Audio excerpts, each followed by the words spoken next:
Get out of here. We're going down under, mate.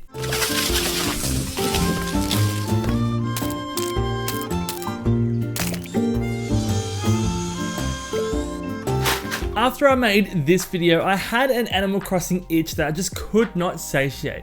Then came along Dinkum, and fuck me, this game is good. So good in fact that it'll have Animal Crossing saying, "No, Cleo, the condensation." This game is what Animal Crossing New Horizon should have been. It's what it needed to be. Not so much the crocodiles eating people, though I wouldn't mind them eating this little shit. But I digress. If you're looking for a replacement Animal Crossing game with a sprinkle of Minecraft and a lot of Stardew Valley, Dinkum might be the game for you.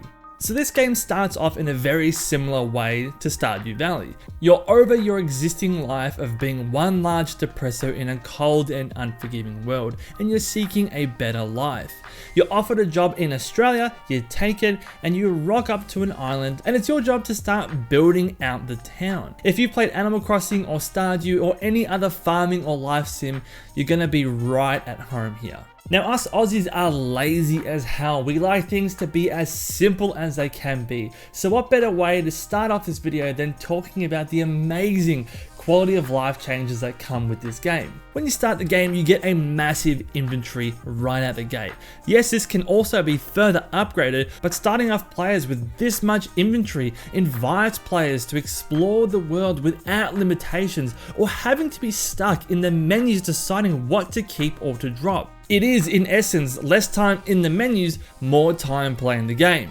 Do you also remember in Animal Crossing when you had to leave or enter a building, you get that really shitty movie maker circle swipe transition in and out of every single building? Do you remember how annoying that was? Probably not, because you haven't had a game as good as Dinkum in your life. In this game, going in and out of buildings is instant. Look how quickly I can go in and out of buildings and not be held up by a stupid loading screen. The only loading screens that I've come across is when you sleep or when you pass out. Look at this, I'm zipping in and out of these houses so fast, I'll need to put a bloody seizure warning on this video. Again, this is just less time in menus and loading screens, more time playing the game. Now, one of my biggest pet peeves in Animal Crossing, do you remember when someone would join or leave your island and you'd have to go to Dodo to open up your gate, and then you have to have someone come into your island, and you were forced to watch this overhead animation of them flying into your island, they come out of the departure gates, and then all for what? They couldn't do anything on your island anyway. And then if you have absolute dickhead friends like me, they forgot to bring what they were meant to bring in the first place, so then you have the departure animation and you have to do it all again when they come back. This game gets rid of all of it. In this game, it's as simple as invite your friend, they accept, bam, they're in your world. There's no annoying animations, nothing. You can send an invite and go about your business, and they'll just pop in whenever they accept your invite.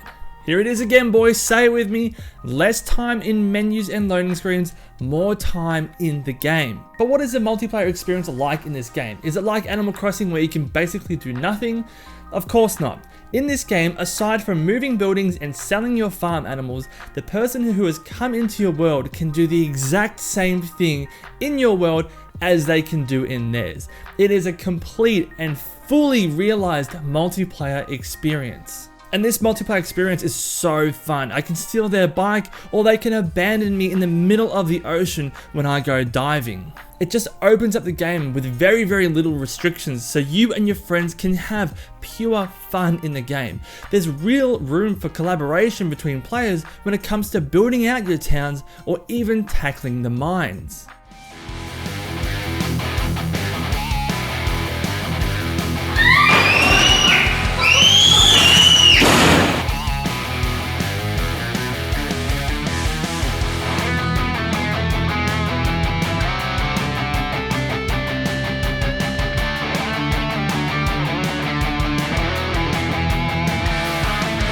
Other things in this game are just done better as well. Do you remember bridge building and terraforming in Animal Crossing? In this game, you have a bridge builder. If you have the right materials, go ahead and build a bridge whenever and wherever you want. With the terraforming, you don't need to go into the stupid build mode like you do in Animal Crossing.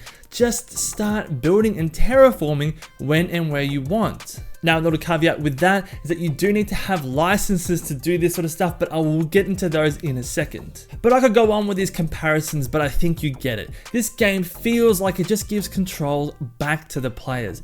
It lets you do what you want, when you want. There's no bureaucratic or red tape BS. If you have everything you need, it can be done on the spot, and it's bloody beautiful, mate. Mwah. This game just spills personality as well, like even adding your own unique photos to your own museum to make it uniquely you. It's just the small things, but it makes such a difference. Why is my museum full of photos of Fletch? Mind your own business. So what is the actual gameplay loop? What is the goal? How does it all work?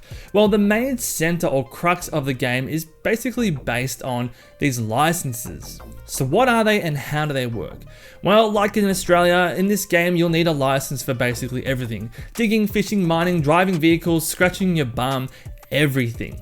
And you get these licenses by speaking to Fletch and spending this new currency. This currency is called permit points, and you can basically just think of them as Nook miles. Complete your dailies, your achievements, and tasks given to you by NPCs.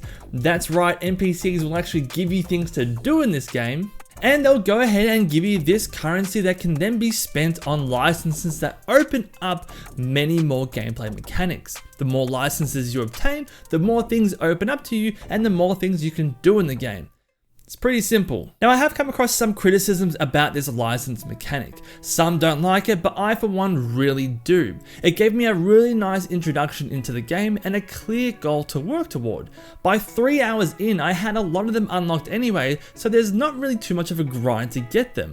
But it's also just better in my opinion than just dumping the player with absolutely everything and leaving them to their own devices. I think it's a really clever way to introduce us to the new mechanics while also not making it too much of a grind fest to actually obtain them. Now, one of the best things about this game is how it actually handles its in-game time. Ooh, it's so good. It doesn't actually tie like it does in Animal Crossing to your real life time, and it's not like Stardew Valley where it forces you to pass out once it hits a certain time. In this game, you have your in-game clock, but once it gets to midnight, the clock turns to late. In this stage, your energy meter is just a fraction of the size that it used to be, and there is a higher risk of you passing out if you're doing strenuous tasks and not keeping an eye on this bar and keeping it topped up. However, there is no push for you to sleep. There's no forcefully making the player go back to the house or anything. You can still do anything and everything even in this late stage. All it essentially means is that you just have to be a bit more careful about how much you do and making sure that you have enough food to keep the bar topped up. It's such a simple yet freeing choice to let me play how I want and for as long as I want. It means I don't have to prematurely end a day when I'm in the middle of the mines or doing something that I don't want to be interrupted. Now, the NPCs are also much better in this game than compared to Animal Crossing or Stardew Valley. They actually do things like give you tasks to do to complete within the day, and they also come with their own benefits and possible stores as well. With the help from you and these other very useful NPCs, you can really get a great town going, and it really establishes a true sense of community. Now, I may get some kickback from what I'm about to say, but let's be honest, who's actually watching this video at this point? I hated that loved gift mechanic in Stardew Valley. I absolutely loathed it. I felt like this mechanic was such a cop-out as a way to make friendships or relationships with people. It was okay, but I think this game does a much better job at that. In Dinkum, as I said before, the NPCs actually give you tasks to complete within the day. This might be sourcing certain materials, bring back cooked food, could be anything, but bring back whatever they ask for and it will help contribute to your friendship level with them. And to me, this was just a much more meaningful way to build a relationship with a player rather than, oh, hey, I saw that you liked this item on a guide online. Here you go, person I've never spoken to before. How did I know? I don't know. It just means that the only way that you can increase your friendship is by putting in the work. There's no online guide that you can just rely on to cheat the system. And for me, one of the best things about this game is that it just lets you play. It doesn't hold you back with hurdles or roadblocks. For example, if you don't have a museum yet, but you have items to donate, and if Theodore is in your town, you can still donate the items, and when your museum is built, the items will just be there. You'll also see these towers around the town, but if you don't have all the items to repair these towers, hey, that's fine. You can go ahead and put in what you do have and just continue to contribute it to it later. It means that these items aren't sitting on your person's inventory or in a storage box somewhere. They're actually being put away to something, and it's actually contributing to a repair. It means it's not taking up inventory space, but you're also making progress somewhere else. Same thing with new buildings. If you don't have all the parts to construct the building yet, you can just put in whatever you want at the start and then just continue to contribute it. It's such a better way to have a stepping stone system up to a complete build. Now, do keep in mind that this entire game was made by one guy, James Bendon. One guy was able to make more of a seamless, fulfilling, and content-filled game than the entire team at Nintendo who was behind Animal Crossing. And this game hasn't even officially released yet. It's still in its early access, I think at the time of this video at a 0.5 early access stage. Things will continue to improve, and there are people in the Steam reviews who have put over 100 hours in the game and still finding more things to do. It's just an absolutely incredible game, an incredible story, and I still can't believe it was done by one person. And I'm always just so eager to jump back into my town and expand it where I can. There always seems to be content on the way. Most recently, they just added frillies or frilled-neck lizards, and the Discord community is always so supportive with any questions you might have. Again, Dinkum is what Animal Crossing New Horizons should have been. It's what we wanted it to be. If you felt like the last Animal Crossing was a letdown, give Dinkum a try. You might find that it's the game that you've been looking for. But let me know, were you disappointed by Animal Crossing New Horizons? Have you tried Dinkum, or are you gonna give it a try after watching this video?